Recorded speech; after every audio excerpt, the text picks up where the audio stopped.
A certain king had a beautiful garden, and in the garden stood a tree which bore golden apples. These apples were always counted, and about the time when they began to grow ripe it was found that every night one of them was gone. The king became very angry at this, and ordered the gardener to keep watch all night under the tree. The gardener set his eldest son to watch, but about 12 o'clock he fell asleep, and in the morning another of the apples was missing. Then the second son was ordered to watch, and at midnight he too fell asleep, and in the morning another apple was gone.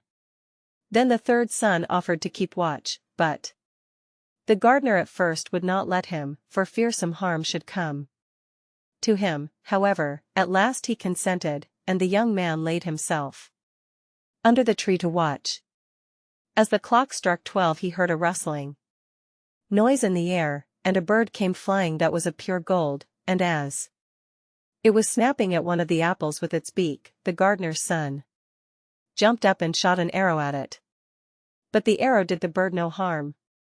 Only it dropped a golden feather from its tail, and then flew away. The golden feather was brought to the king in the morning, and all the council was called together.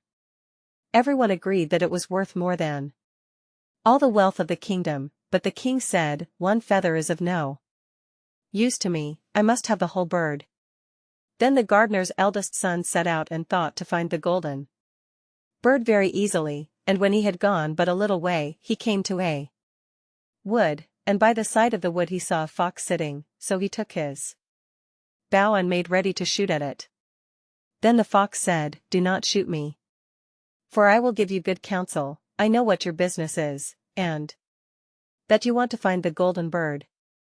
You will reach a village in the evening, and when you get there, you will see 2 inns opposite to each other, one of which is very pleasant and beautiful to look at. Go not in there, but rest for the night in the other, though it may appear to you to be very poor and mean."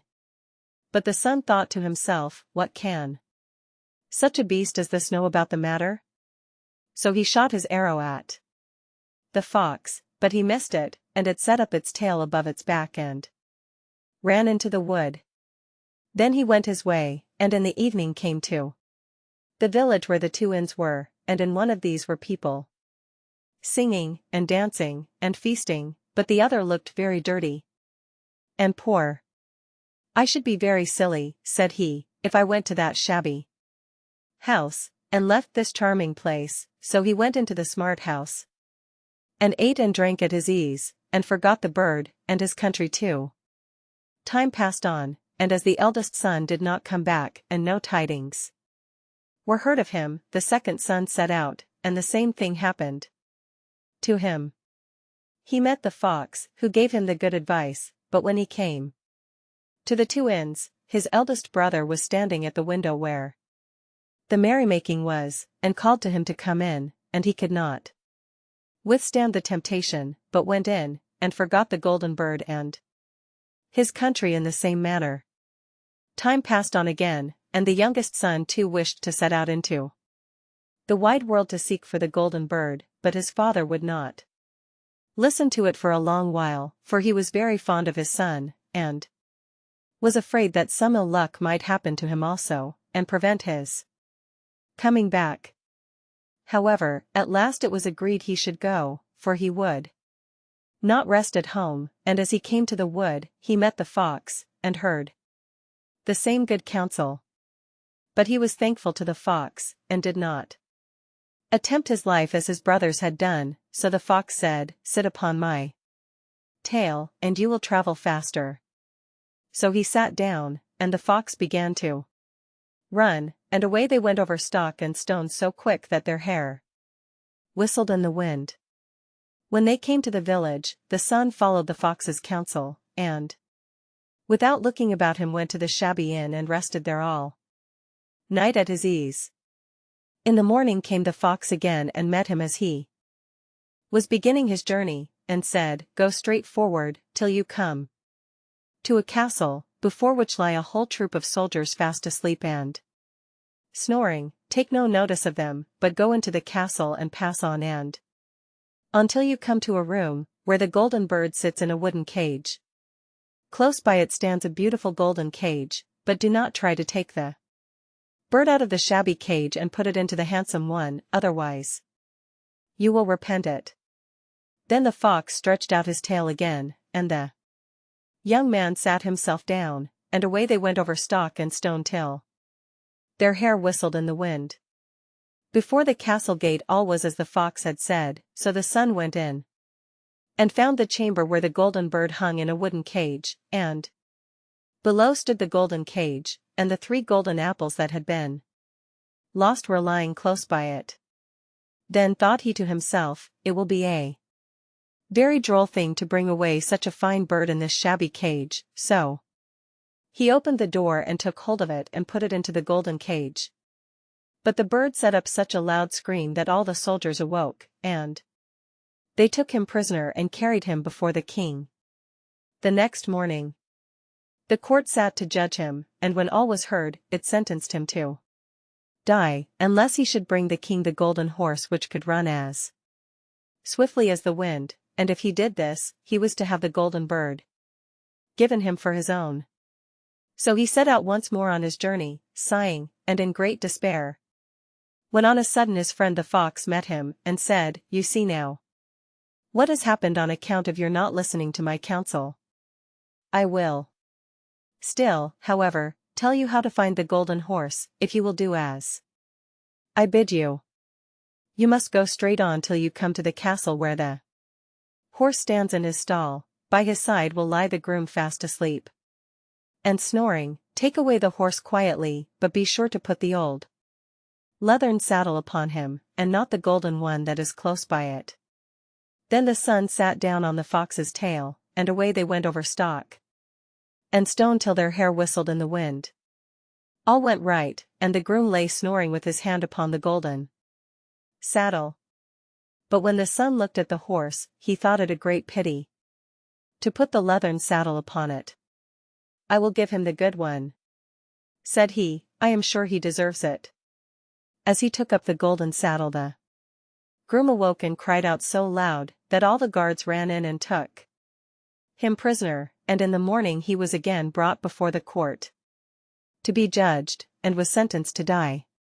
But it was agreed that, if he could bring thither the beautiful princess, he should live, and have the bird and the horse given him for his own.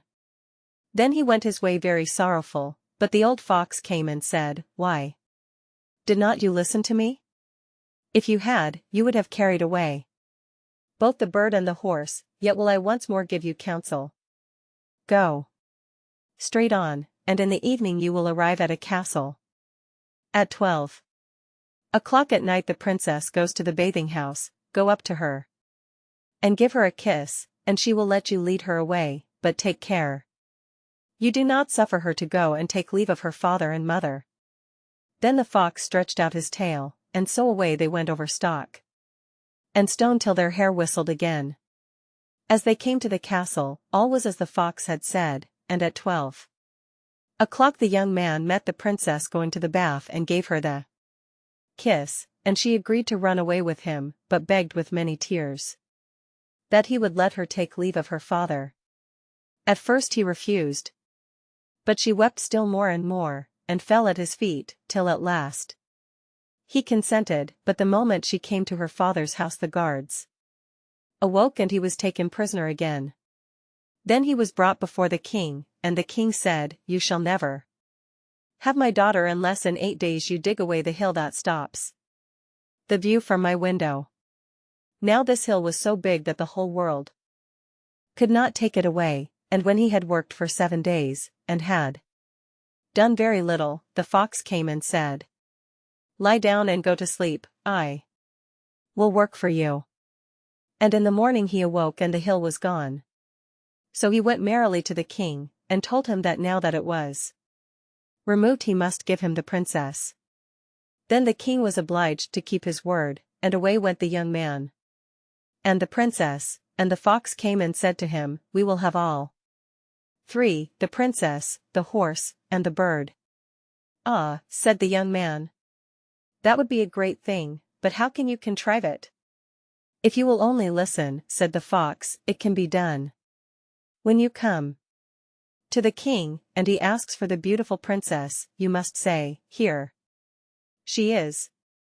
Then he will be very joyful, and you will mount the golden horse that they are to give you, and put out your hand to take leave of them, but shake hands with the princess last.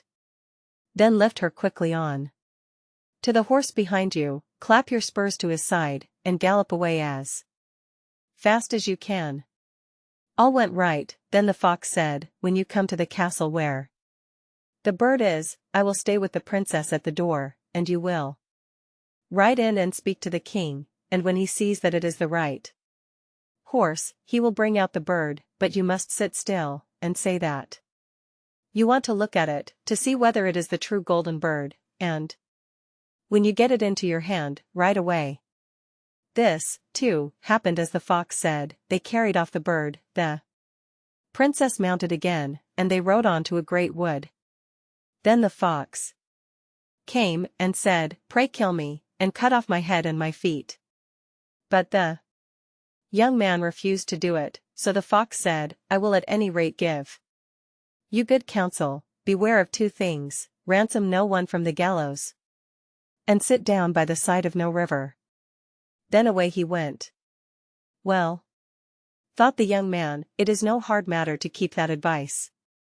He rode on with the princess, till at last he came to the village where he had left his two brothers. And there he heard a great noise and uproar, and when he asked what was the matter, the people said, 2 men are going to be hanged. As he came nearer, he saw that the 2 men were his brothers, who had turned robbers, so he said, cannot they in any way be saved? But the people said no, unless he would bestow all his money upon the rascals and buy their liberty. Then he did not stay to think about the matter, but paid what was asked, and his brothers were given up, and went on with him towards their home.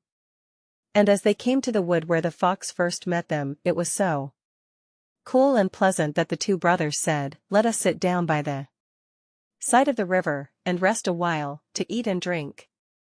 So he said, yes, and forgot the fox's counsel, and sat down on the side of the river, and while he suspected nothing, they came behind, and threw him down the bank, and took the princess, the horse, and the bird, and went home to the king their master, and said, all this have we won by our labor.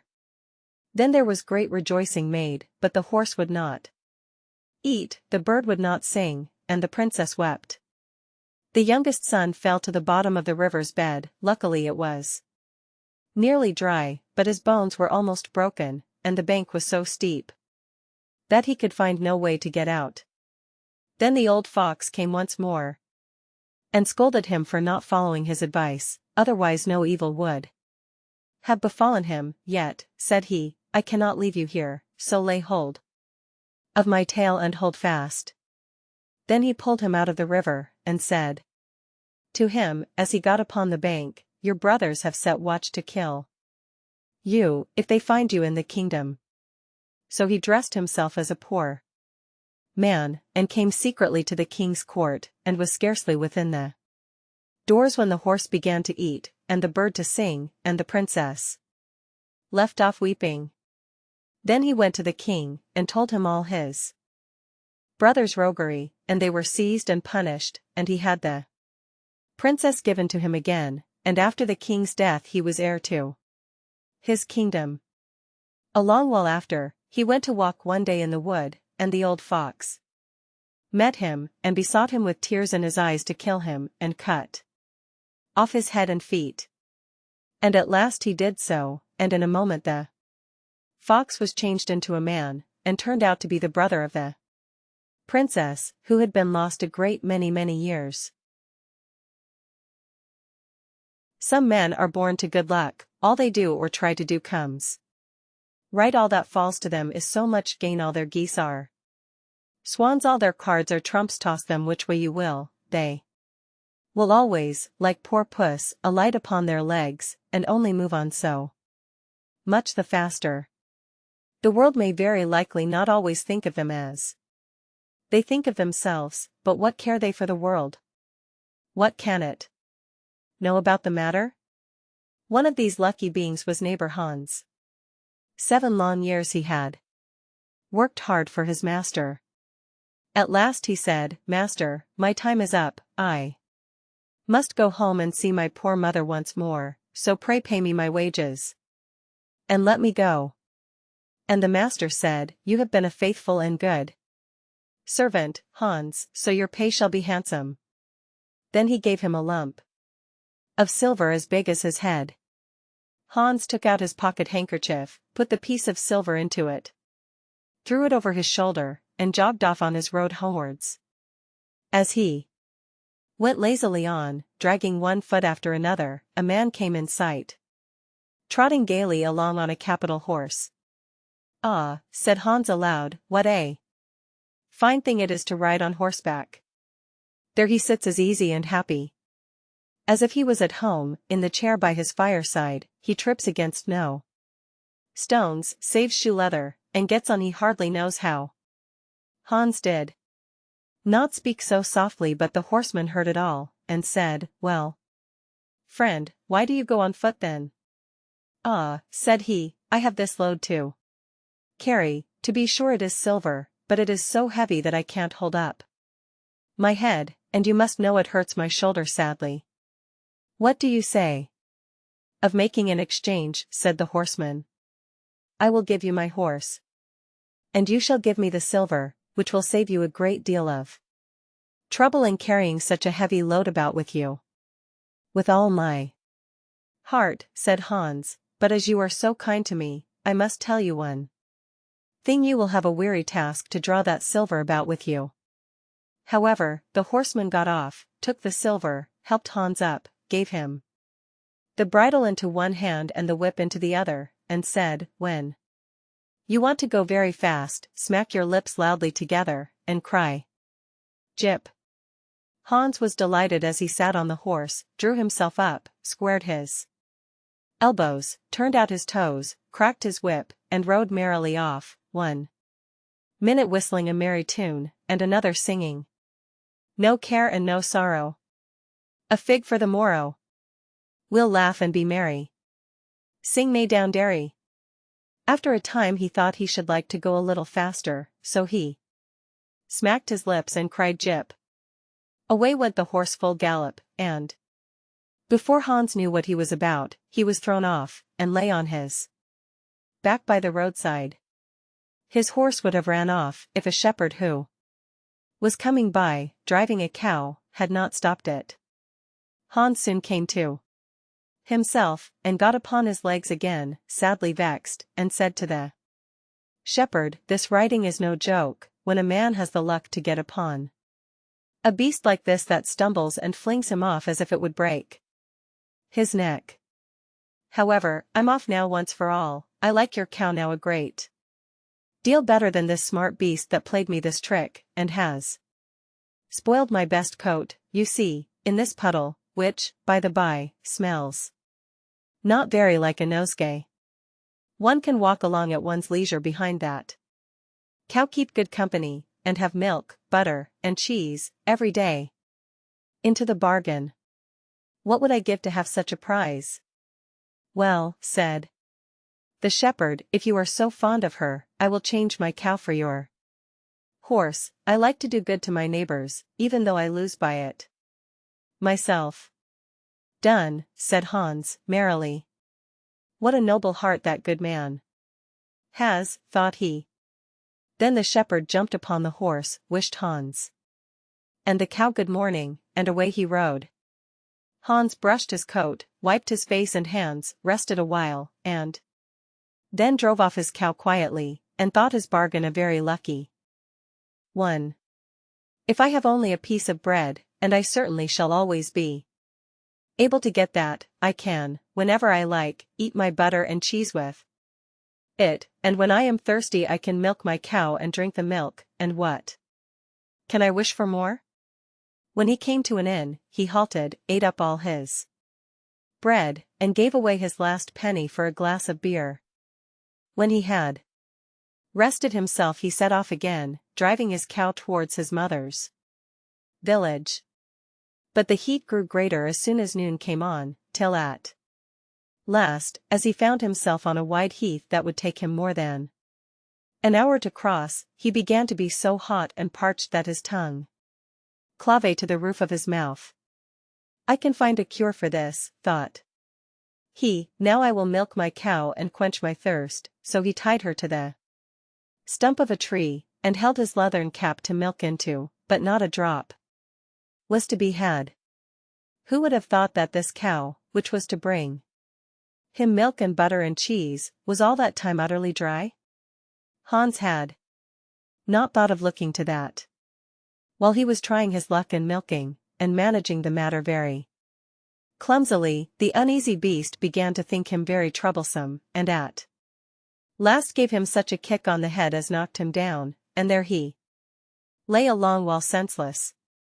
Luckily a butcher soon came by, driving a pig in a wheelbarrow.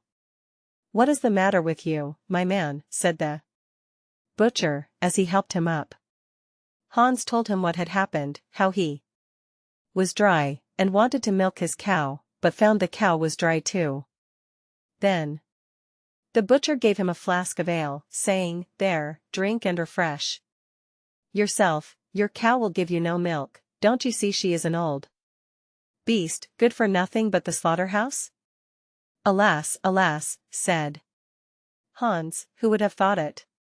"What a shame to take my horse, and give me only a dry cow. If I kill her, what will she be good for? I hate cow beef, it is not tender enough for me. If it were a pig now like that fat gentleman you are driving along at his ease one could do something with it, it would at any rate make sausages." "Well," said the butcher, "I don't like to say no, when one is asked to do a kind, neighborly thing. To please you I will change, and give you my fine fat pig for the cow." "Heaven reward you for your kindness and self-denial," said Hans, as he gave the butcher the cow, and taking the pig off the wheelbarrow, drove it away, holding it by the string that was tied to its leg. So on he jogged, and all seemed now to go right with him. He had met with some misfortunes, to be sure, but he was now well repaid for all. How could it be otherwise with such a traveling companion as he had at last got? The next man he met was a countryman carrying a fine white goose. The countryman stopped to ask what was o'clock. This led to further chat, and Hans told him all his luck, how he had so many good bargains, and how all the world went gay and smiling with him. The countryman then began to tell his tale, and said he was going to take the goose to a christening. "Feel," said he, "how heavy it is, and yet it is only 8 weeks old. Whoever roasts and eats it will find plenty of fat upon it. It has lived so well." "You're right," said Hans, as he weighed it in his hand, "but if you talk of fat, my pig is no trifle." Meantime the countryman began to look grave, and shook his head. "Hark ye," said he, "my worthy friend, you seem a good sort of fellow, so I can't help doing you a kind turn. Your pig may get you into a scrape. In the village I just came from, the squire has had a pig stolen out of his sty. I was dreadfully afraid when I saw you that you had got the squire's pig. If you have, and they catch you, it will be a bad job for you. The least they will do will be to throw you into the horse pond. Can you swim?" Poor Hans was sadly frightened. "Good man," cried he, "pray get me out of this scrape. I know nothing of where the pig was either bred or born. But he may have been the squire's for aught I can tell. You know this country better than I do. Take my pig and give me the goose." "I ought to have something into the bargain," said the countryman. "Give a fat goose for a pig, indeed. 'Tis not everyone would do so much for you as that. However, I will not be hard upon you, as you are in trouble." Then he took the string in his hand, and drove off the pig by a side path. while Hans went on the way homewards free from care. After all, thought he, that chap is pretty well taken in. I don't care whose pig it is, but wherever it came from it has been a very good friend to me. I have much the best of the bargain. First there will be a capital roast. Then the fat will find me in goose grease for 6 months, and then there are all the beautiful white feathers. I will put them into my pillow. And then I am sure I shall sleep soundly without rocking. How happy my mother will be. Talk of a pig, indeed. Give me a fine fat goose. As he came to the next village, he saw a scissor grinder with his wheel, working and singing. O'er hill and o'er dale, so happy I roam. Work light and live well. All the world is my home. Then who so blithe, so merry as I? Hans stood looking on for a while, and at last said, You must be well off, Master Grinder. You seem so happy at your work. Yes, said the other, mine is a golden trade. A good grinder never puts his hand into his pocket without finding money in it. But where did you get that beautiful goose? I did not buy it, I gave a pig for it. And where did you get the pig? I gave a cow for it. And the cow? I gave a horse for it. And the horse? I gave a lump of silver as big as my head for it. And the silver? Oh, I worked hard for that 7 long years. You have thriven well in the world hitherto, said the grinder. Now if you could find money in your pocket whenever you put your hand in it, your fortune would be made. Very true, but how is that to be managed? How? Why, you must turn grinder like myself, said the other. You only want a grindstone, the rest will come of itself. Here is one. That is but little the worse for wear. I would not ask more than the value of your goose for it. Will you buy? How can you ask, said Hans. I should be the happiest man in the world if I could have money. Whenever I put my hand in my pocket, what could I want more? There's the goose. Now, said the grinder, as he gave him a common rough stone that lay by his side, this is a most capital stone, do but work it well enough, and you can make an old nail cut with it. Hans took the stone, and went his way with a light heart. His eyes sparkled for joy, and he said to himself, Surely I must have been born in a lucky hour. Everything I could want or wish for comes of itself. People are so kind, they seem really to think I do them a favor in letting them make me rich, and giving me good bargains. Meantime he began to be tired, and hungry too, for he had given away his last penny in his joy at getting the cow.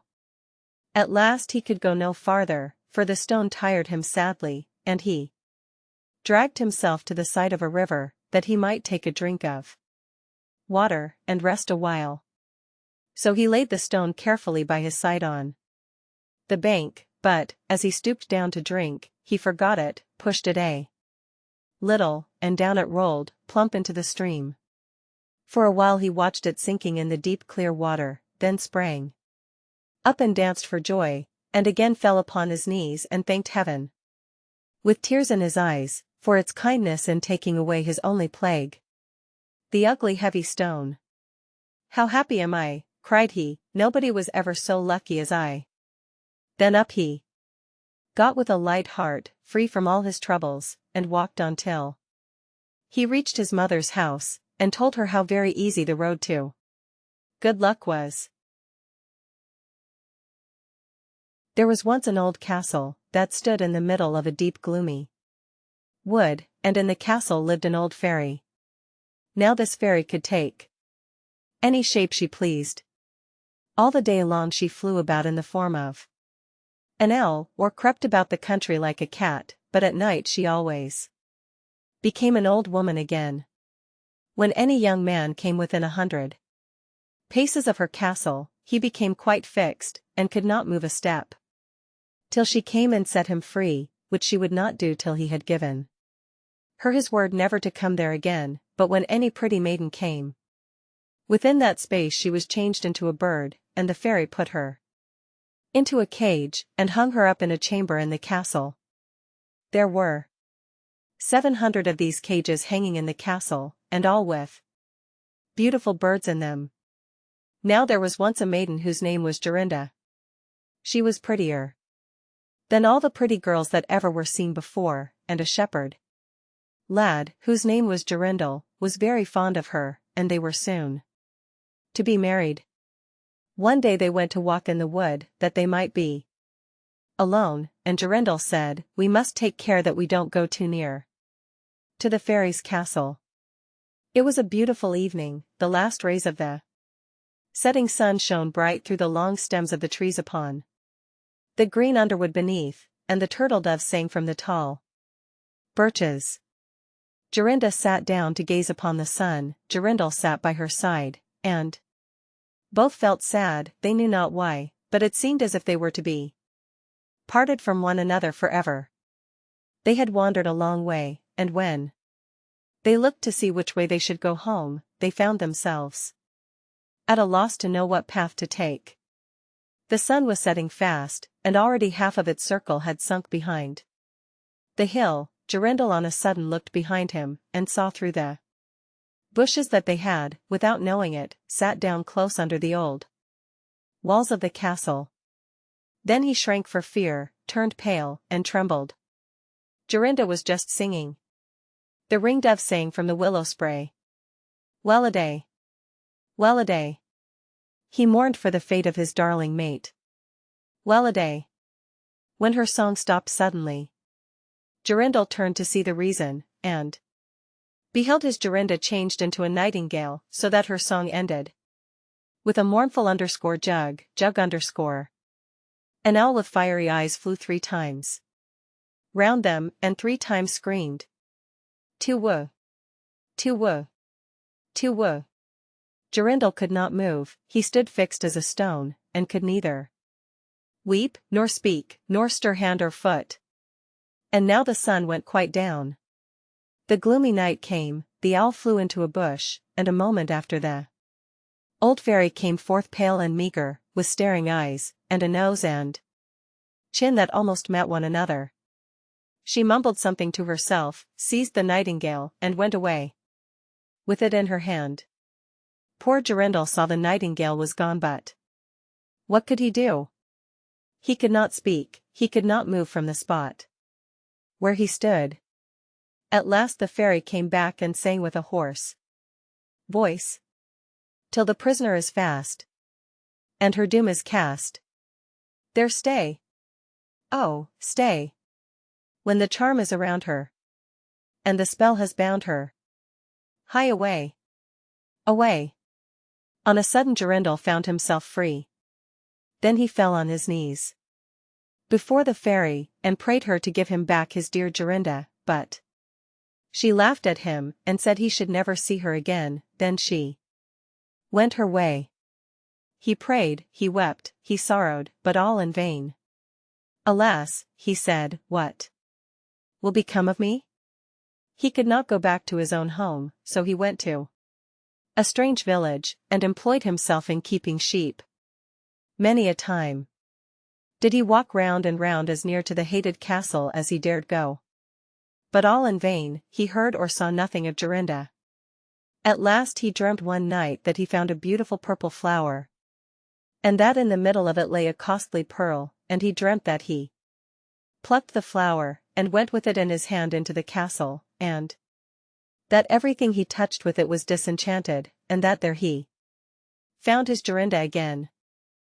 In the morning when he awoke, he began to search over hill and dale for this pretty flower, and 8 long days he sought for it in vain, but on the 9th day, early in the morning, he found the beautiful purple flower, and in the middle of it was a large dewdrop, as big as a costly pearl. Then he plucked the flower, and set out and travelled day and night, till he came again to the castle. He walked nearer than 100 paces to it, and yet he did not become fixed as before, but found that he could go quite close up to the door. Jorindel was very glad indeed to see this.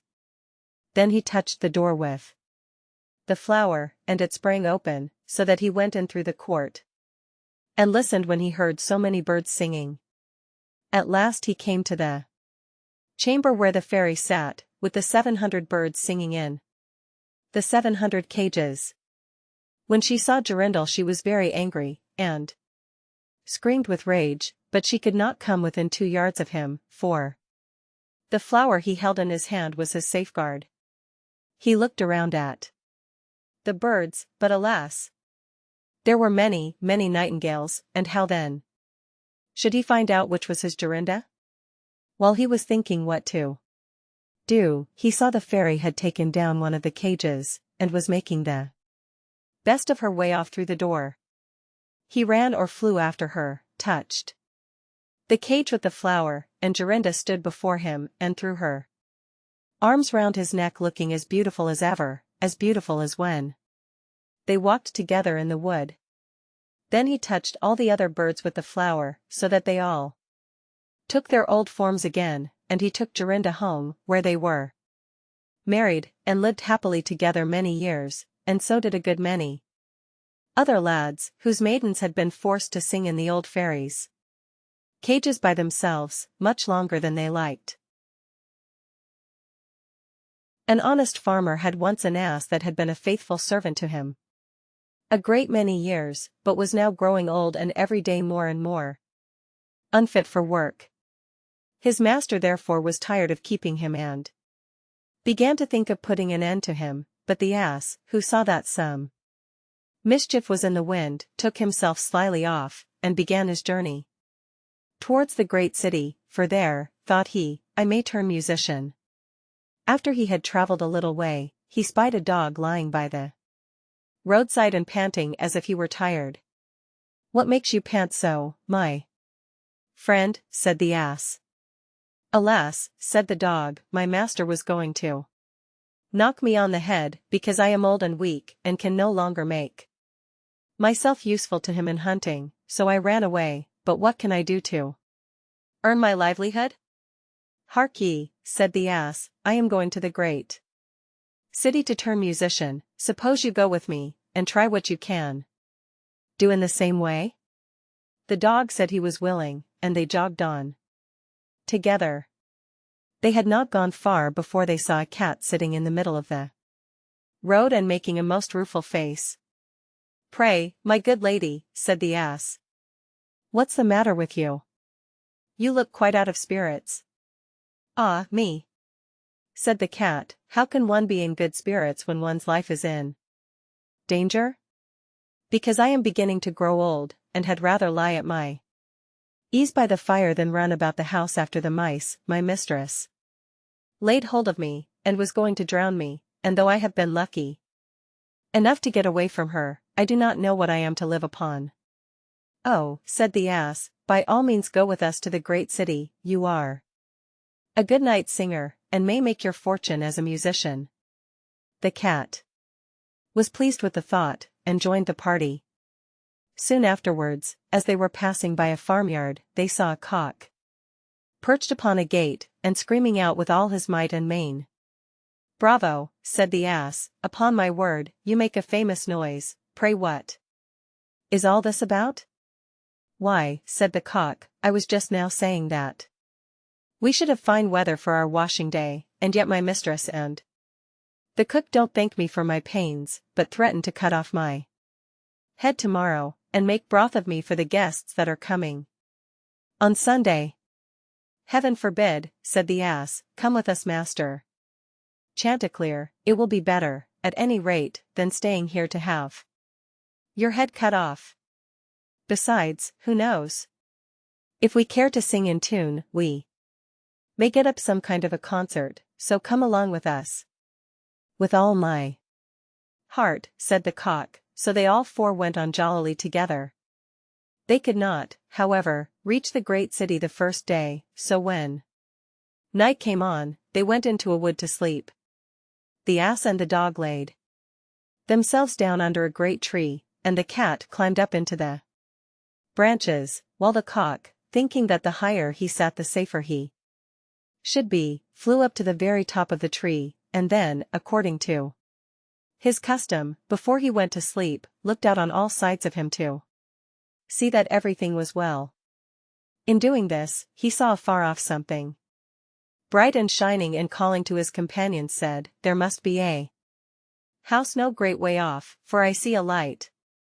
"If that be the case," said the ass, "we had better change our quarters, for our lodging is not the best in the world.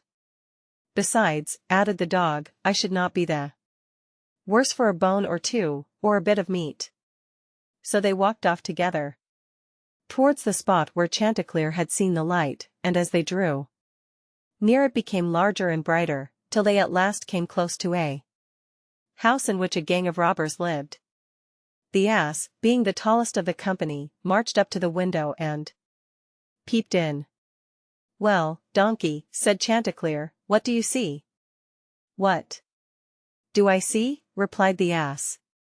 "Why, I see a table spread with all kinds of good things, and robbers sitting round it making merry." "That would be a noble lodging for us," said the cock. "Yes," said the ass, "if we could only get in." So they consulted together how they should contrive to get the robbers out, and at last they hit upon a plan. The ass placed himself upright on his hind legs, with his 4 feet resting against the window, the dog got upon his back, the cat scrambled up to the dog's shoulders, and the cock flew up and sat upon the cat's head. When all was ready, a signal was given, and they began their music. The ass brayed, the dog barked, the cat mewed, and the cock screamed, and then they all broke through the window at once, and came tumbling into the room amongst the broken glass, with a most hideous clatter. The robbers, who had been not a little frightened by the opening concert, had now no doubt that some frightful hobgoblin had broken in upon them, and scampered away as fast as they could. The coast once clear, our travelers soon sat down and dispatched what the robbers had left, with as much eagerness as if they had not expected to eat again for a month. As soon as they had satisfied themselves, they put out the lights, and each once more sought out a resting place to his own liking. The donkey laid himself down upon a heap of straw in the yard, the dog stretched himself upon a mat behind the door, the cat rolled herself up on the hearth before the warm ashes, and the cock perched upon a beam on the top of the house, and, as they were all rather tired with their journey, they soon fell asleep. But about midnight, when the robbers saw from afar that the lights were out and that all seemed quiet, they began to think that they had been in too great a hurry to run away, and one of them, who was bolder than the rest, went to see what was going on. Finding everything still, he marched into the kitchen, and groped about till he found a match in order to light a candle, and then, being the glittering fiery eyes of the cat, he mistook them for live coals, and held the match to them to light it. But the cat, not understanding this joke, sprang at his face, and spat, and scratched at him.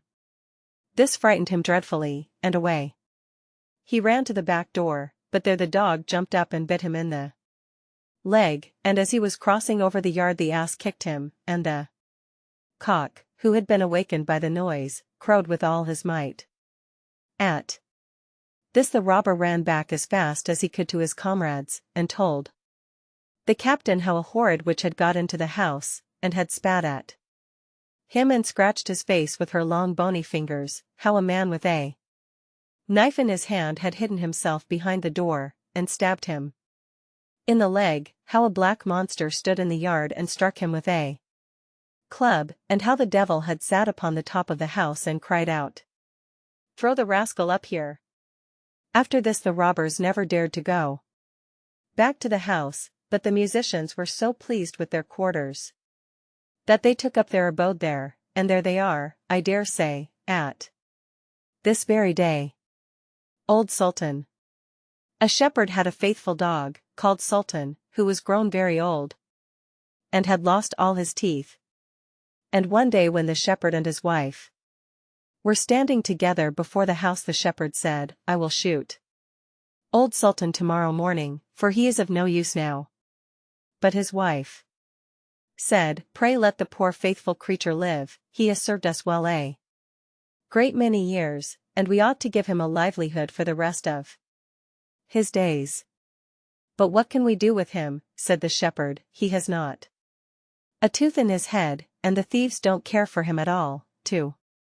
Be sure he has served us, but then he did it to earn his livelihood. Tomorrow shall be his last day, depend upon it.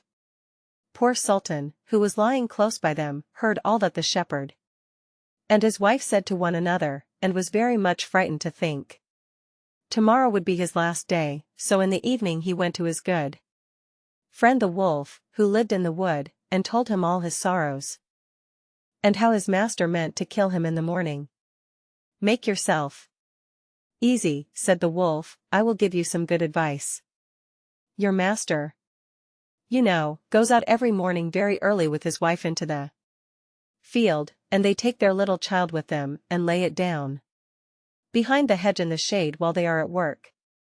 Now do you lie down close by the child, and pretend to be watching it, and I will come out of the wood and run away with it. You must run after me as fast as you can, and I will let it drop, then you may carry it back, and they will think you have saved their child, and will be so thankful to you that they will take care of you as long as you live. The dog liked this plan very well, and accordingly so it was managed. The wolf ran with the child a little way. The shepherd and his wife screamed out, but Sultan soon overtook him, and carried the poor little thing back to his master and mistress. Then the shepherd patted him on the head, and said, Old Sultan has saved our child from the wolf, and therefore he shall live and be well taken care of, and have plenty to eat. Wife, go home, and give him a good dinner, and let him have my old cushion to sleep on as long as he lives. So from this time forward Sultan had all that he could wish for. Soon afterwards the wolf came and wished him joy, and said, Now, my good fellow, you must tell no tales, but turn your head the other way when I want to taste one of the old shepherd's fine fat sheep. No, said the Sultan, I will be true to my master. However, the wolf thought he was in joke, and came one night to get a dainty morsel. But Sultan had told his master what the wolf meant to do, so he laid wait for him behind the barn door, and when the wolf was busy looking out for a good fat sheep, he had a stout cudgel laid about his back, that combed his locks for him finely. Then the wolf was very angry, and called Sultan an old rogue, and swore he would have his revenge. So the next morning the wolf sent the boar to challenge Sultan to come into the wood to fight the matter. Now, Sultan had nobody he could ask to be his second but the shepherd's old three-legged cat, so he took her with him, and as the poor thing limped along with some trouble, she stuck up her tail straight in the air. The wolf and the wild boar were first on the ground, and when they espied their enemies coming, and saw the cat's long tail standing straight in the air, they thought she was carrying a sword for Sultan to fight with, and every time she limped, they thought she was picking up a stone to throw at them, so they said they should not like this way of fighting, and the boar lay down behind a bush, and the wolf jumped up into a tree. Sultan and the cat soon came up, and looked about and wondered that no one was there. The boar, however, had not quite hidden himself, for his ears stuck out of the bush, and when he shook one of them a little, the cat, seeing something move, and thinking it was a mouse, sprang upon it, and bit and scratched it, so that the boar jumped up and grunted, and ran away, roaring out, Look up in the tree, there sits the one who is to blame. So they looked up, and espied the wolf sitting amongst the branches, and they called him a cowardly rascal, and would not suffer him to come down till he was heartily ashamed of himself, and had promised to be good friends again with old Sultan. The straw, the coal, and the bean In a village dwelt a poor old woman who had gathered together a dish of beans and wanted to cook them. So she made a fire on her hearth, and, that it might burn the quicker, she lighted it with a handful of straw. When she was emptying the beans into the pan, one dropped without her observing it, and lay on the ground beside a straw, and soon afterwards a burning coal from the fire leapt down to the two. Then the straw began and said, "Dear friends, from whence do you come here?" The coal replied, "I fortunately sprang out of the fire, and if I had not escaped by sheer force, my death would have been certain. I should have been burnt to ashes." The bean said, "I too have escaped with a whole skin. But if the old woman had got me into the pan, I should have been made into broth without any mercy, like my comrades. And would a better fate have fallen to my lot," said the straw. "The old woman has destroyed all my brethren in fire and smoke. She seized 60 of them at once, and took their lives. I luckily slipped through her fingers." "But what are we to do now?" said the coal. "I think," answered the bean, "that as we have so fortunately escaped death, we should keep together like good companions, and lest a new mischance should overtake us here, we should go away together, and repair to a foreign country." The proposition pleased the two others, and they set out on their way together. Soon, however, they came to a little brook, and as there was no bridge or footplank, they did not know how they were to get over it.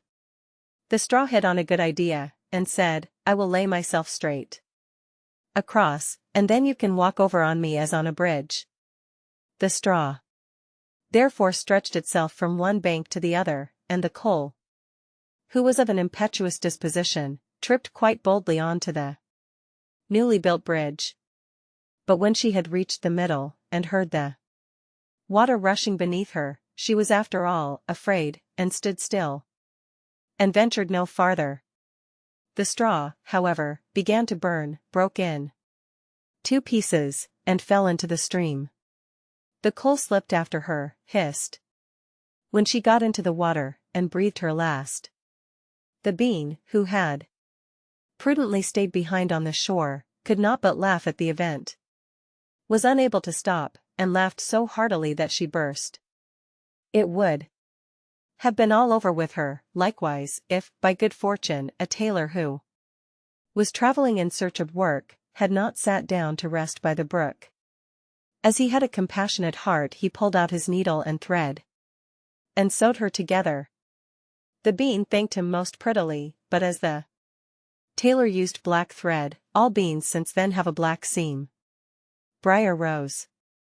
A king and queen once upon a time reigned in a country a great way off, where there were in those days fairies. Now this king and queen had plenty of money, and plenty of fine clothes to wear, and plenty of good things to eat and drink, and a coach to ride out in every day, but though they had been married many years they had no children, and this grieved them very much indeed. But one day as the queen was walking by the side of the river, at the bottom of the garden, she saw a poor little fish that had thrown itself out of the water, and lay gasping and nearly dead on the bank. Then the queen took pity on the little fish, and threw it back again into the river, and before it swam away, it lifted its head out of the water and said, "I know what your wish is, and it shall be fulfilled. In return for your kindness to me you will soon have a daughter." What the little fish had foretold soon came to pass, and the queen had a little girl, so very beautiful that the king could not cease looking on it for joy, and said he would hold a great feast and make merry, and show the child to all the land. So he asked his kinsmen, and nobles, and friends, and neighbors. But the queen said, "I will have the fairies also, that they might be kind and good to our little daughter." Now there were 13 fairies in the kingdom, but as the king and queen had only 12 golden dishes for them to eat out of, they were forced to leave one of the fairies without asking her. So 12 fairies came, each with a high red cap on her head, and red shoes with high heels on her feet, and a long white wand in her hand. And after the feast was over they gathered round in a ring and gave all their best gifts to the little princess. One gave her goodness, another beauty, another riches, and so on till she had all that was good in the world. Just as 11 of them had done blessing her, a great noise was heard in the courtyard, and word was brought that the 13th fairy was come, with a black cap on her head, and black shoes on her feet, and a broomstick in her hand, and presently up she came into the dining hall. Now, as she had not been asked to the feast, she was very angry, and scolded the king and queen very much, and set to work to take her revenge. So she cried out, "The king's daughter shall, in her 15th year, be wounded by a spindle, and fall down dead." Then the 12th of the friendly fairies, who had not yet given her gift, came forward, and said that the evil wish must be fulfilled, but that she could soften its mischief. So her gift was, that the king's daughter, when the spindle wounded her, should not really die, but should only fall asleep for 100 years. However, the king hoped still to save his dear child altogether from the threatened evil, so he ordered that all the spindles in the kingdom should be bought up and burnt. But all the gifts of the first 11 fairies were in the meantime fulfilled, for the princess was so beautiful, and well-behaved, and good, and wise, that everyone who knew her loved her. It happened that, on the very day she was 15 years old, the king and queen were not at home, and she was left alone in the palace. So she roved about by herself, and looked at all the rooms and chambers, till at last she came to an old tower, to which there was a narrow staircase, ending with a little door. In the door there was a golden key, and when she turned it the door sprang open, and there sat an old lady spinning away very busily. "Why, how now, good mother," said the princess, "what are you doing there?" "Spinning," said the old lady, and nodded her head, humming a tune, while buzz went the wheel. "How prettily that little thing turns round," said the princess, and took the spindle and began to try and spin. But scarcely had she touched it, before the fairy's prophecy was fulfilled, the spindle wounded her, and she fell down lifeless on the ground. However, she was not dead, but had only fallen into a deep sleep, and the king and the queen, who had just come home, and all their court, fell asleep too, and the horses slept in the stables, and the dogs in the court, the pigeons on the housetop, and the very flies slept upon the walls. Even the fire on the hearth left off blazing, and went to sleep. The jack stopped, and the spit that was turning about with a goose upon it for the king's dinner stood still, and the cook, who was at that moment pulling the kitchen boy by the hair to give him a box on the ear for something he had done amiss, let him go, and both fell asleep. The butler, who was slyly tasting the ale, fell asleep with the jug at his lips, and thus everything stood still, and slept soundly. A large hedge of thorns soon grew round the palace, and every year it became higher and thicker, till at last the old palace was surrounded and hidden, so that not even the roof or the chimneys could be seen. But there went a report through all the land of the beautiful sleeping briar rose, for so the king's daughter was called, so that, from time to time, several king's sons came, and tried to break through the thicket into the palace. This, however, none of them could ever do, for the thorns and bushes laid hold of them as it were with hands, and there they stuck fast, and died wretchedly.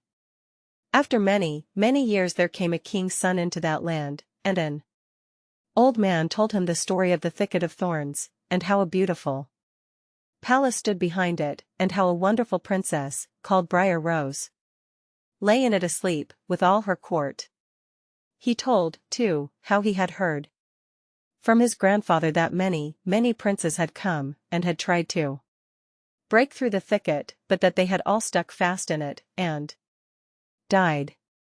Then the young prince said, all this shall not frighten me, I will go and see this briar rose. The old man tried to hinder him, but he was bent upon going. Now that very day the 100 years were ended, and as the prince came to the thicket he saw nothing but beautiful flowering shrubs, through which he went with ease, and they shut in after him as thick as ever. Then he came at last to the palace, and there in the court lay the dogs, asleep, and the horses were standing in the stables, and on the roof sat the pigeons fast asleep, with their heads under their wings. And when he came into the palace, the flies were sleeping on the walls, the spit was standing still, the butler had the jug of ale at his lips, going to drink a draught, the maid sat with a fowl in her lap ready to be plucked, and the cook in the kitchen was still holding up her hand, as if she was going to beat the boy.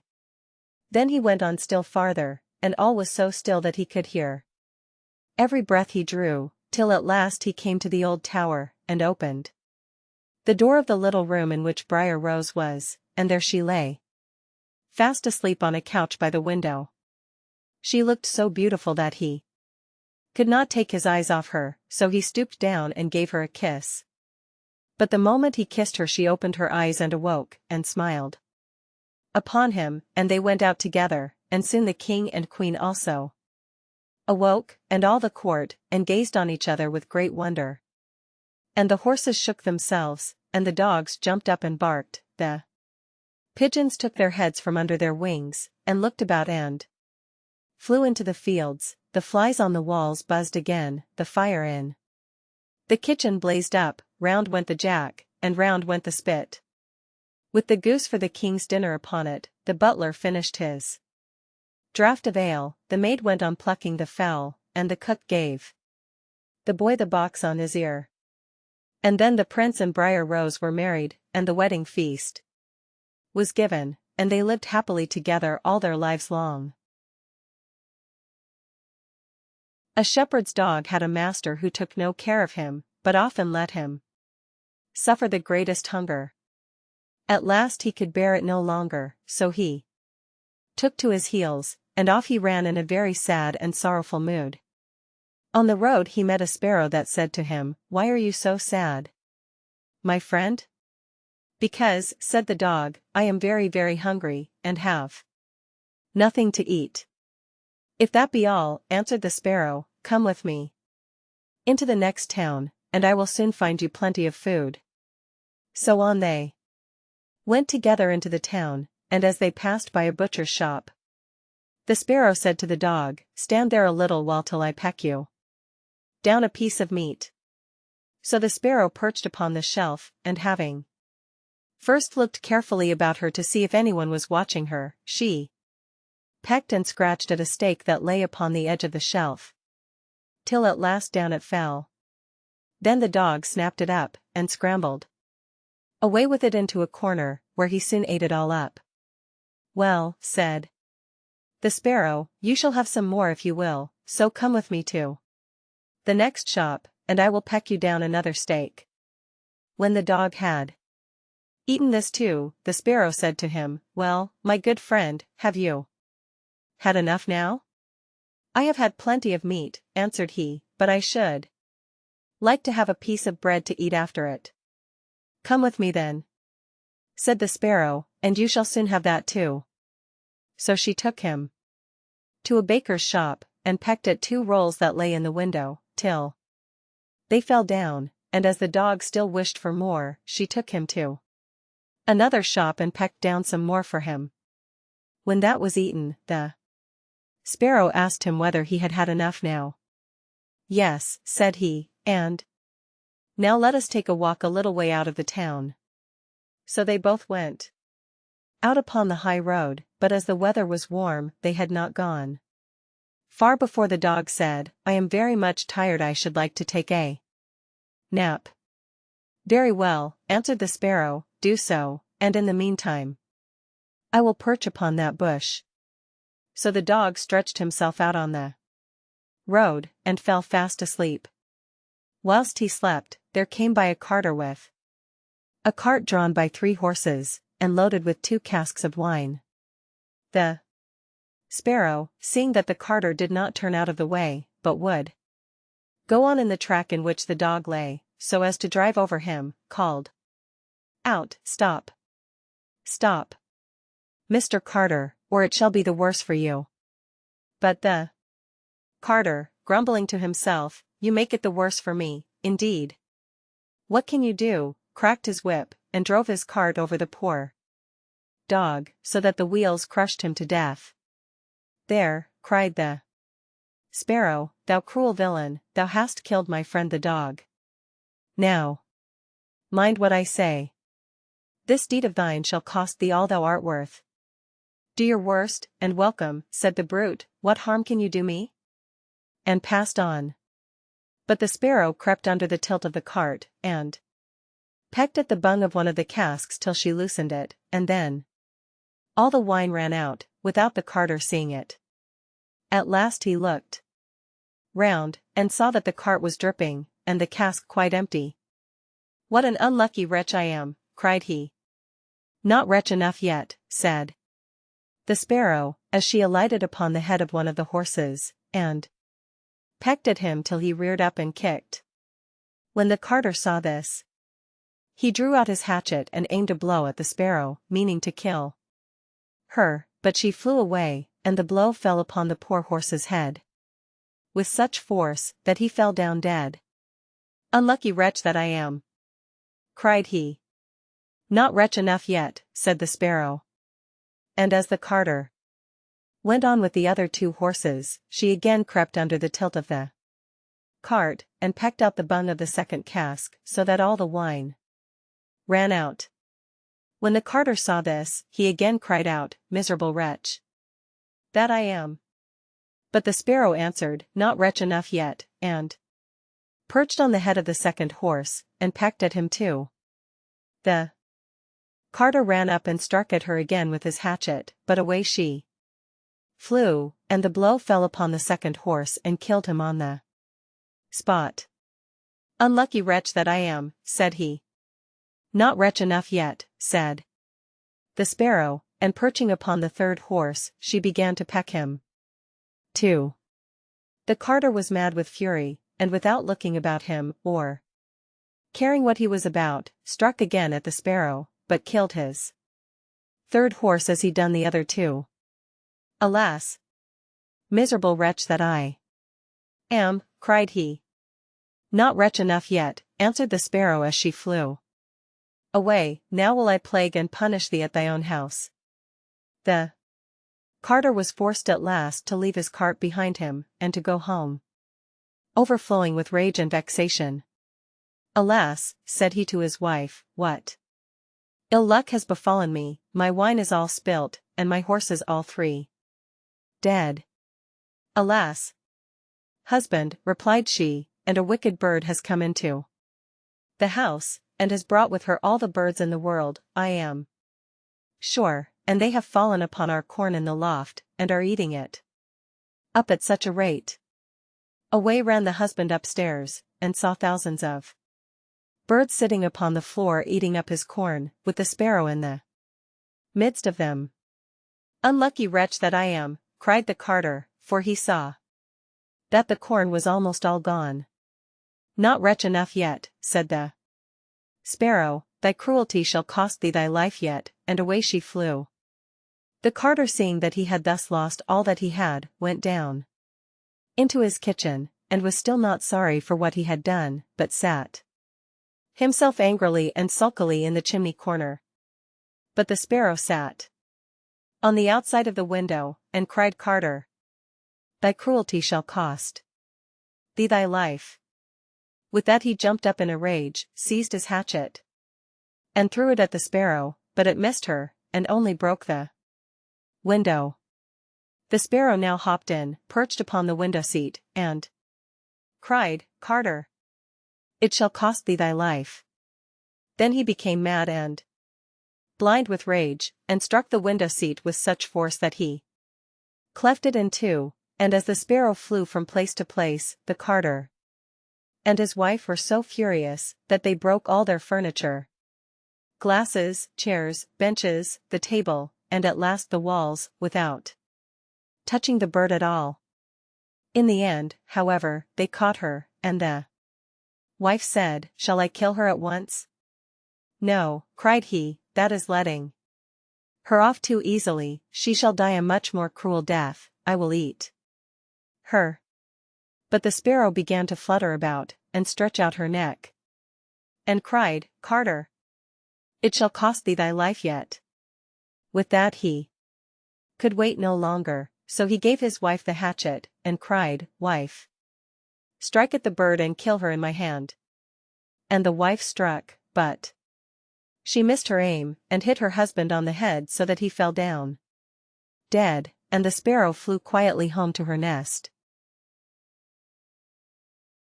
There was a king who had 12 beautiful daughters. They slept in 12 beds all in one room, and when they went to bed, the doors were shut and locked up, but every morning their shoes were found to be quite worn through as if they had been danced in all night, and yet nobody could find out how it happened, or where they had been. Then the king made it known to all the land, that if any person could discover the secret, and find out where it was that the princesses danced in the night, he should have the one he liked best for his wife, and should be king after his death, but whoever tried and did not succeed, after 3 days and nights, should be put to death. A king's son soon came. He was well entertained, and in the evening was taken to the chamber next to the one where the princesses lay in their 12 beds. There he was to sit and watch where they went to dance. And, in order that nothing might pass without his hearing it, the door of his chamber was left open. But the king's son soon fell asleep, and when he awoke in the morning he found that the princesses had all been dancing, for the soles of their shoes were full of holes. The same thing happened the second and third night, so the king ordered his head to be cut off. After him came several others, but they had all the same luck, and all lost their lives in the same manner. Now it chanced that an old soldier, who had been wounded in battle, and could fight no longer, passed through the country where this king reigned, and as he was traveling through a wood, he met an old woman, who asked him where he was going. "I hardly know where I am going, or what I had better do," said the soldier, "but I think I should like very well to find out where it is that the princesses dance, and then in time I might be a king." "Well," said the old dame, "that is no very hard task, only take care not to drink any of the wine which one of the princesses will bring to you in the evening, and as soon as she leaves, you pretend to be fast asleep." Then she gave him a cloak, and said, "As soon as you put that on, you will become invisible, and you will then be able to follow the princesses wherever they go." When the soldier heard all this good counsel, he determined to try his luck, so he went to the king, and said he was willing to undertake the task. He was as well received as the others had been, and the king ordered fine royal robes to be given him, and when the evening came he was led to the outer chamber. Just as he was going to lie down, the eldest of the princesses brought him a cup of wine, but the soldier threw it all away secretly, taking care not to drink a drop. Then he laid himself down on his bed, and in a little while began to snore very loud as if he was fast asleep. When the 12 princesses heard this they laughed heartily, and the eldest said, "This fellow too might have done a wiser thing than lose his life in this way." Then they rose up and opened their drawers and boxes, and took out all their fine clothes, and dressed themselves at the glass, and skipped about as if they were eager to begin dancing. But the youngest said, "I don't know how it is, while you are so happy I feel very uneasy. I am sure some mischance will befall us."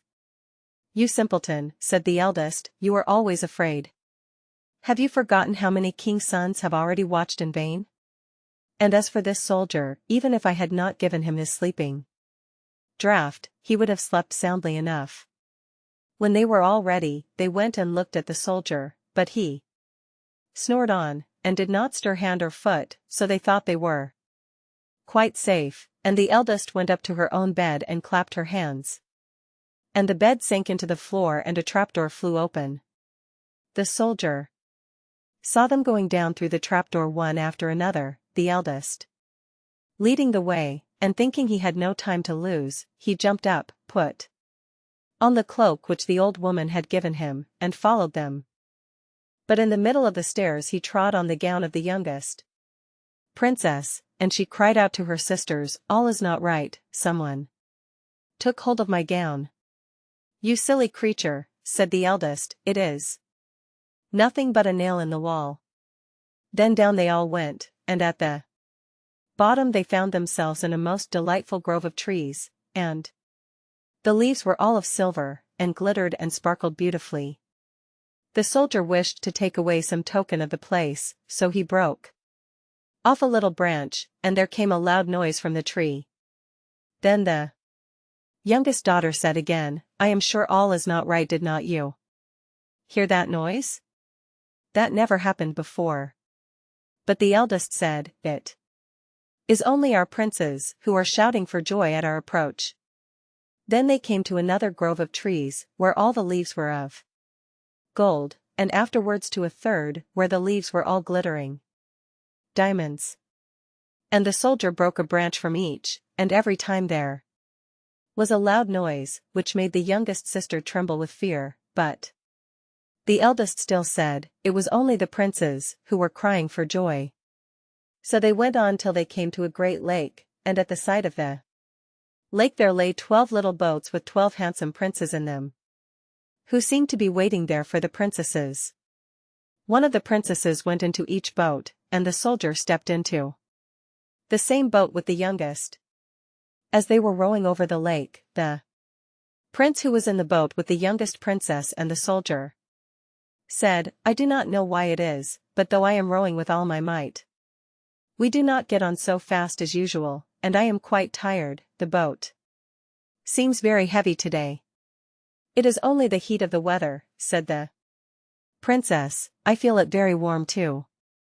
On the other side of the lake stood a fine illuminated castle, from which came the merry music of horns and trumpets.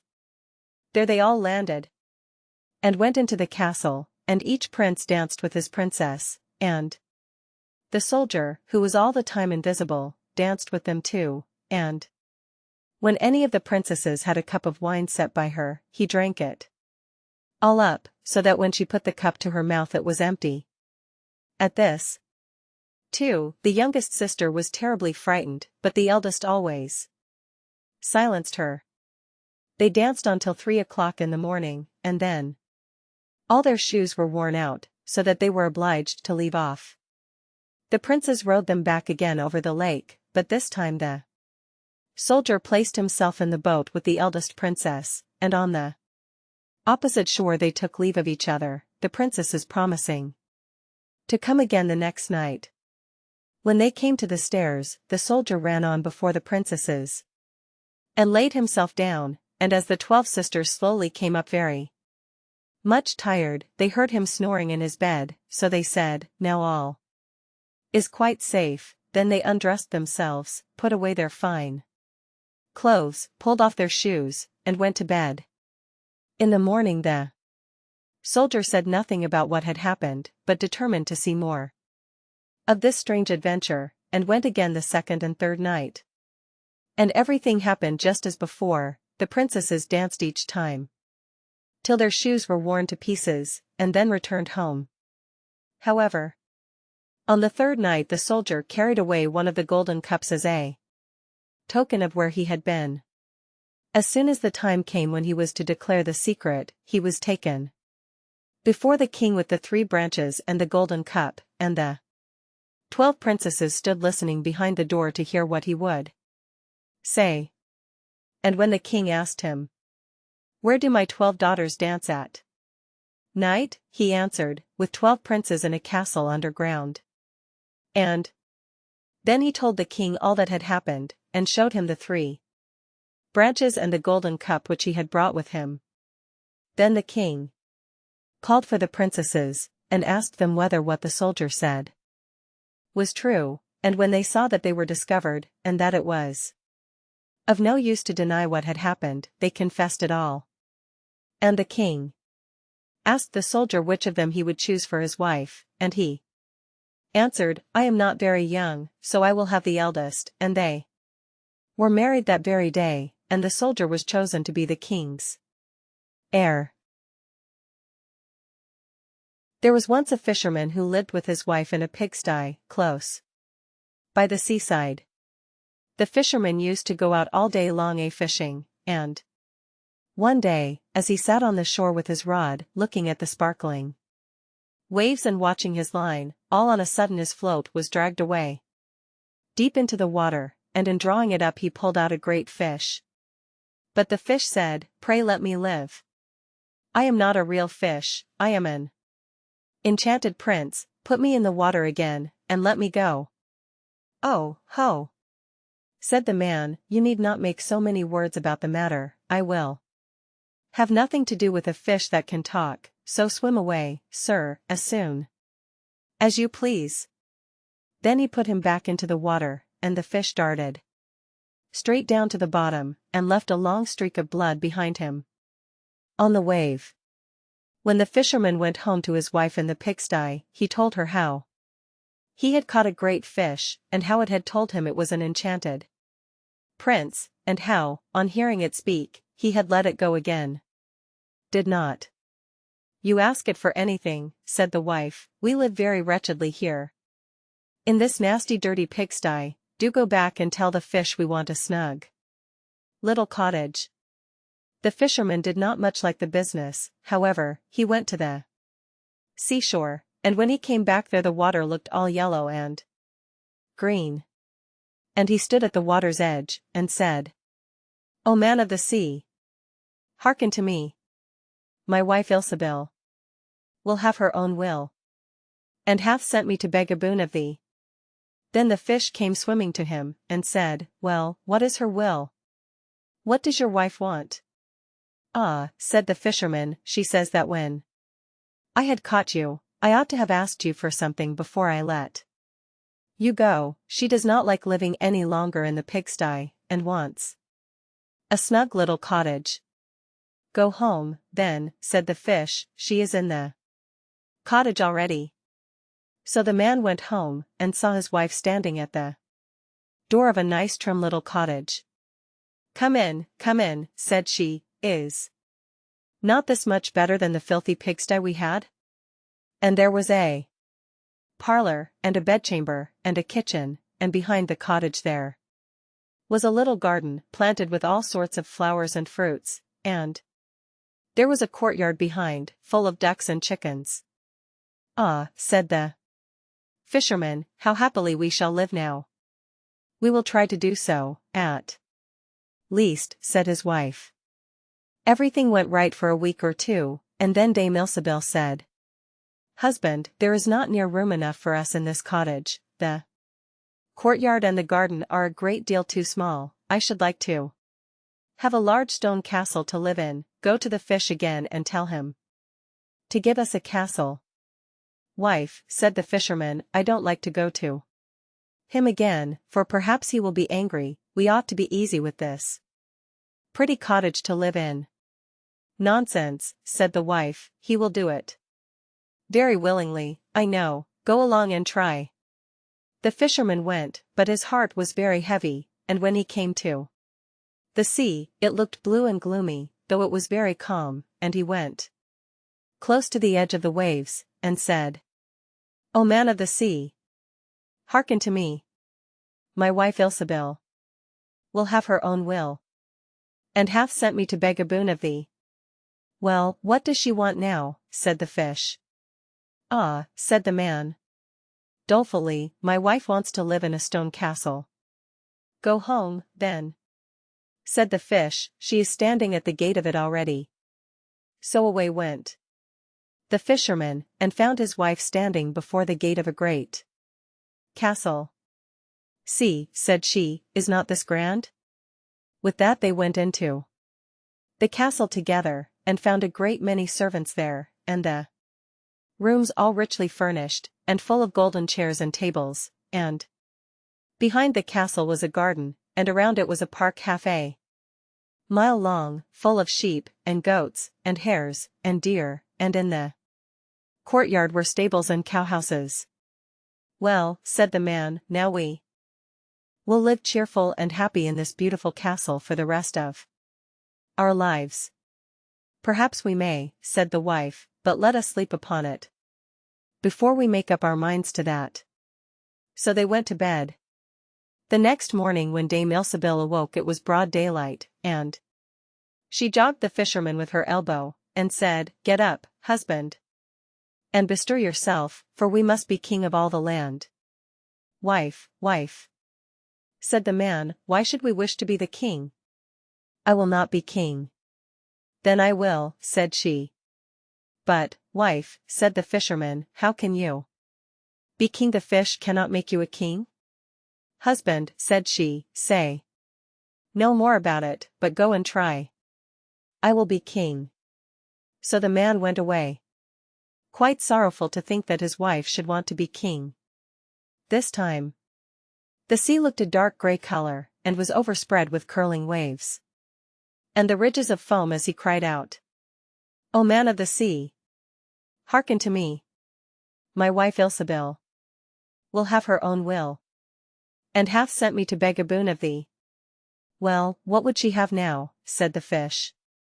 "Alas," said the poor man, "my wife wants to be king." "Go home," said the fish, "she is king already." Then the fisherman went home, and as he came close to the palace he saw a troop of soldiers, and heard the sound of drums and trumpets.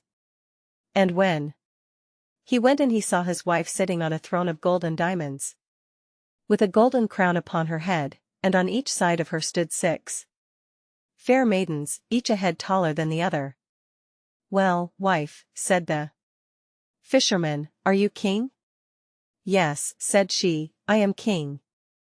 And when he had looked at her for a long time, he said, "Ah, wife, what a fine thing it is to be king. Now we shall never have anything more to wish for as long as we live." "I don't know how that may be," said she, "never is a long time.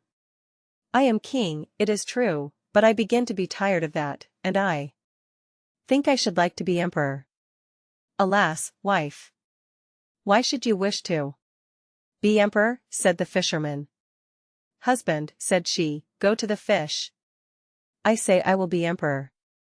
"Ah, wife," replied the fisherman, "the fish cannot make an emperor, I am sure, and I should not like to ask him for such a thing." "I am king," said Ilsebil, "and you are my slave, so go at once." So the fisherman was forced to go, and he muttered as he went along, "This will come to no good, it is too much to ask, the fish will be tired at last, and then we shall be sorry for what we have done." He soon came to the seashore, and the water was quite black and muddy, and a mighty whirlwind blew over the waves and rolled them about, but he went as near as he could to the water's brink, and said, "O man of the sea, hearken to me. My wife Ilsebil will have her own will, and hath sent me to beg a boon of thee." "What would she have now?" said the fish.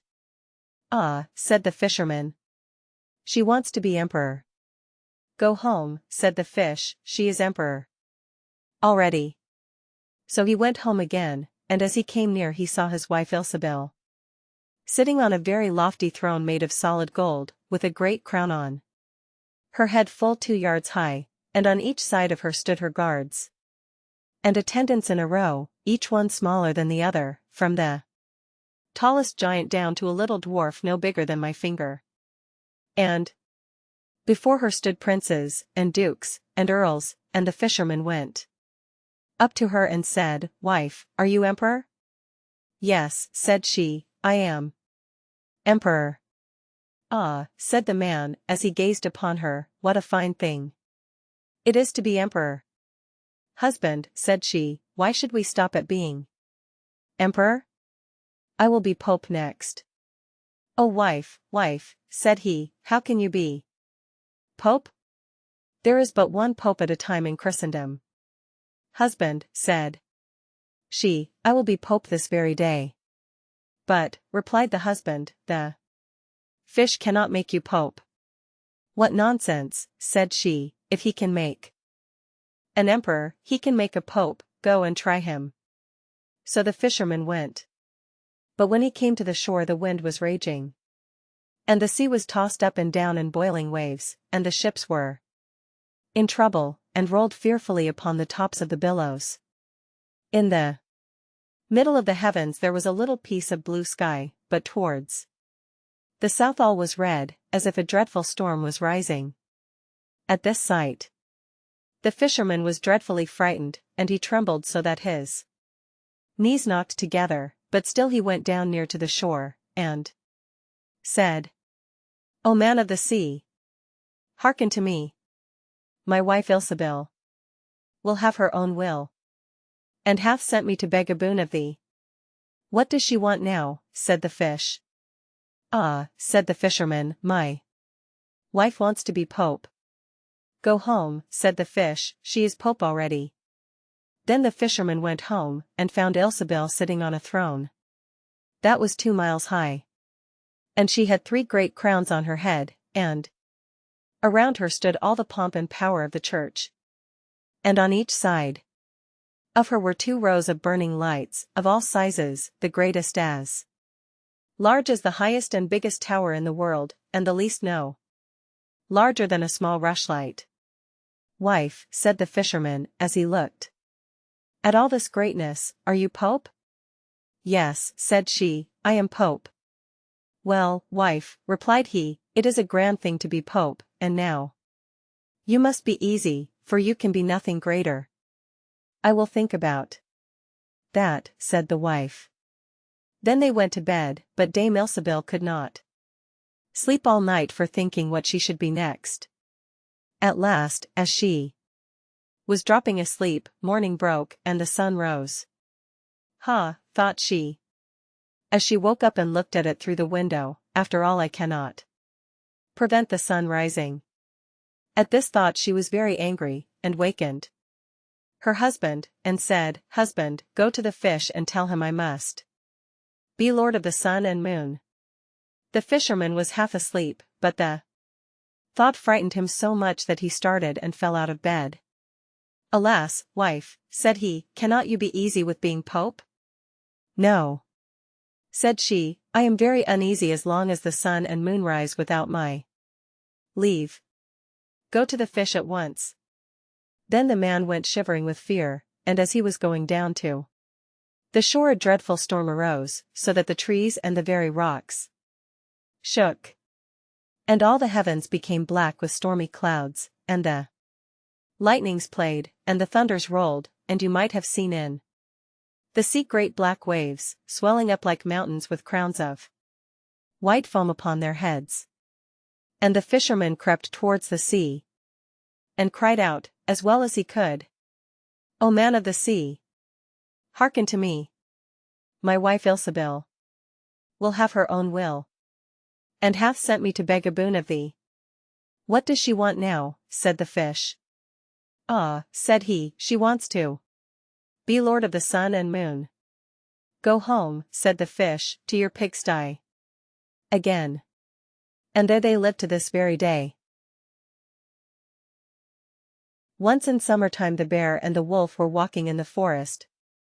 And the bear heard a bird singing so beautifully that he said, Brother Wolf, what bird is it that sings so well?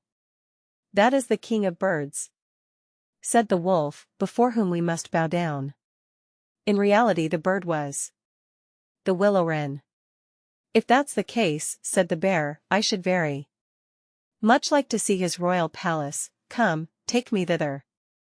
That is not done quite as you seem to think, said the wolf, you must wait until the queen comes. Soon afterwards, the queen arrived with some food in her beak, and the lord king came too, and they began to feed their young ones. The bear would have liked to go at once, but the wolf held him back by the sleeve, and said, No, you must wait until the lord and lady queen have gone away again. So they took stock of the hole where the nest lay, and trotted away. The bear, however, could not rest until he had seen the royal palace, and when a short time had passed, went to it again.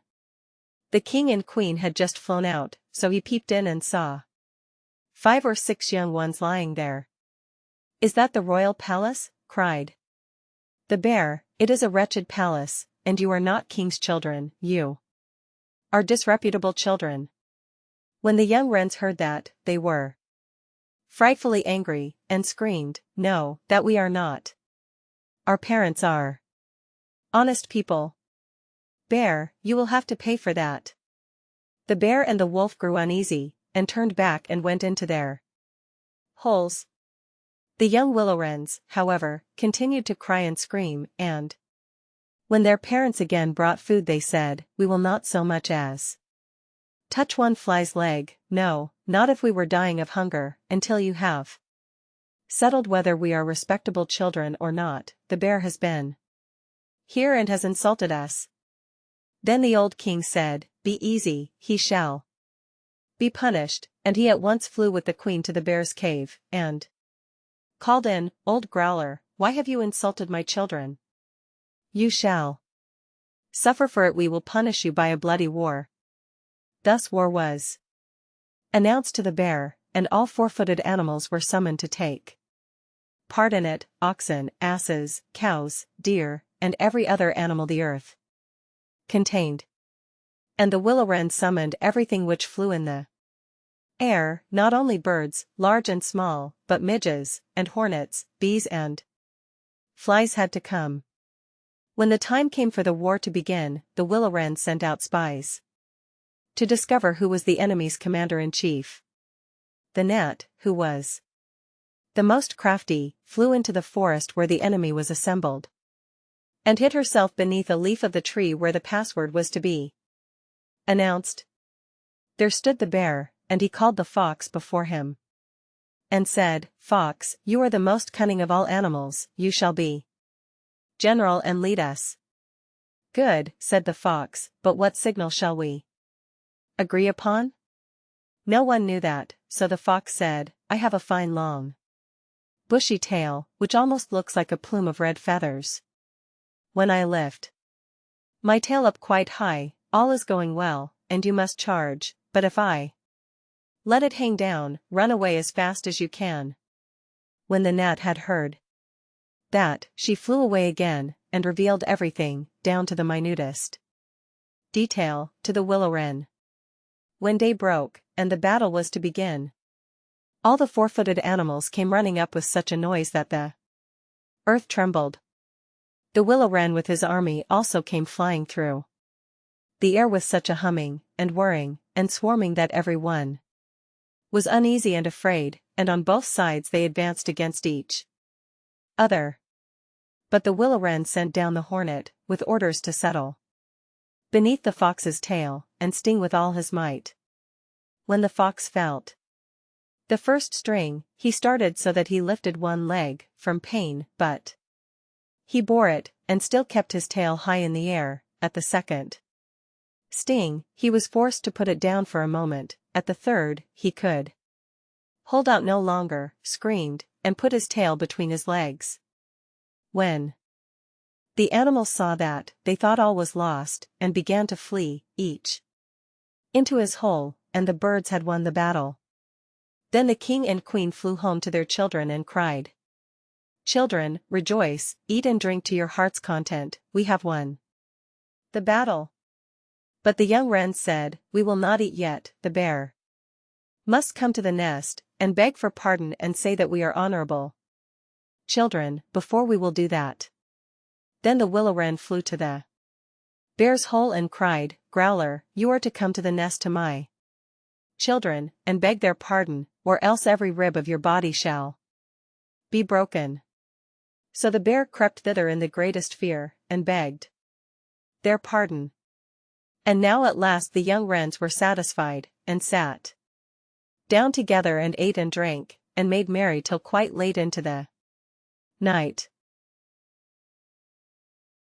One fine evening a young princess put on her bonnet and clogs, and went out to take a walk by herself in a wood, and when she came to a cool spring of water that rose in the midst of it, she sat herself down to rest a while. Now she had a golden ball in her hand, which was her favorite plaything, and she was always tossing it up into the air, and catching it again as it fell. After a time she threw it up so high that she missed catching it as it fell, and the ball bounded away, and rolled along upon the ground, till at last it fell down into the spring. The princess looked into the spring after her ball, but it was very deep, so deep that she could not see the bottom of it. Then she began to bewail her loss, and said, "Alas! If I could only get my ball again, I would give all my fine clothes and jewels, and everything that I have in the world." Whilst she was speaking, a frog put its head out of the water, and said, "Princess, why do you weep so bitterly?" "Alas," said she, "what can you do for me, you nasty frog? My golden ball has fallen into the spring." The frog said, "I want not your pearls, and jewels, and fine clothes. But if you will love me, and let me live with you and eat from off your golden plate, and sleep upon your bed, I will bring you your ball again." "What nonsense," thought the princess, "this silly frog is talking. He can never even get out of the spring to visit me, though he may be able to get my ball for me, and therefore I will tell him he shall have what he asks." So she said to the frog, "Well, if you will bring me my ball, I will do all you ask." Then the frog put his head down, and dived deep under the water, and after a little while he came up again, with the ball in his mouth, and threw it on the edge of the spring. As soon as the young princess saw her ball, she ran to pick it up, and she was so overjoyed to have it in her hand again, that she never thought of the frog, but ran home with it as fast as she could. The frog called after her, "Stay, princess, and take me with you as you said," but she did not stop to hear a word. The next day, just as the princess had sat down to dinner, she heard a strange noise: tap, tap, plash, plash, as if something was coming up the marble staircase, and soon afterwards there was a gentle knock at the door, and a little voice cried out and said, "Open the door, my princess dear. Open the door to thy true love here. And mind the words that thou and I said, by the fountain cool, in the greenwood shade." Then the princess ran to the door and opened it, and there she saw the frog, whom she had quite forgotten. At this sight she was sadly frightened, and shutting the door as fast as she could came back to her seat. The king, her father, seeing that something had frightened her, asked her what was the matter. "There is a nasty frog," said she, "at the door, that lifted my ball for me out of the spring this morning. I told him that he should live with me here, thinking that he could never get out of the spring, but there he is at the door, and he wants to come in." While she was speaking the frog knocked again at the door, and said, "Open the door, my princess dear. Open the door to thy true love here. And mind the words that thou and I said, by the fountain cool, in the greenwood shade." Then the king said to the young princess, "As you have given your word, you must keep it, so go and let him in." She did so, and the frog hopped into the room, and then straight on tap, tap, plash, plash, from the bottom of the room to the top, till he came up close to the table where the princess Saturday. "Pray lift me upon chair," said he to the princess, "and let me sit next to you." As soon as she had done this, the frog said, "Put your plate nearer to me, that I may eat out of it." This she did, and when he had eaten as much as he could, he said, "Now I am tired, carry me upstairs, and put me into your bed." And the princess, though very unwilling, took him up in her hand, and put him upon the pillow of her own bed, where he slept all night long. As soon as it was light he jumped up, hopped downstairs, and went out of the house. Now, then, thought the princess, at last he is gone, and I shall be troubled with him no more. But she was mistaken, for when night came again she heard the same tapping at the door, and the frog came once more, and said, "Open the door, my princess dear. Open the door to thy true love here. And mind the words that thou and I said by the fountain cool, in the greenwood shade." And when the princess opened the door the frog came in, and slept upon her pillow as before, till the morning broke. And the third night he did the same. But when the princess awoke on the following morning she was astonished to see, instead of the frog, a handsome prince, gazing on her with the most beautiful eyes she had ever seen, and standing at the head of her bed. He told her that he had been enchanted by a spiteful fairy, who had changed him into a frog, and that he had been fated so to abide till some princess should take him out of the spring, and let him eat from her plate, and sleep upon her bed for 3 nights. "You," said the prince, "have broken his cruel charm, and now I have nothing to wish for but that you should go with me into my father's kingdom, where I will marry you, and love you as long as you live."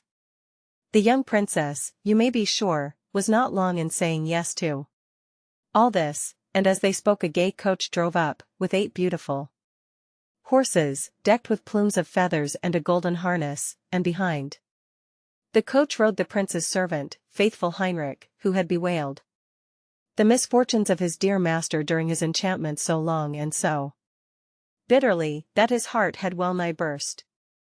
They then took leave of the king, and got into the coach with 8 horses, and all set out, full of joy and merriment, for the prince's kingdom, which they reached safely, and there they lived happily a great many years.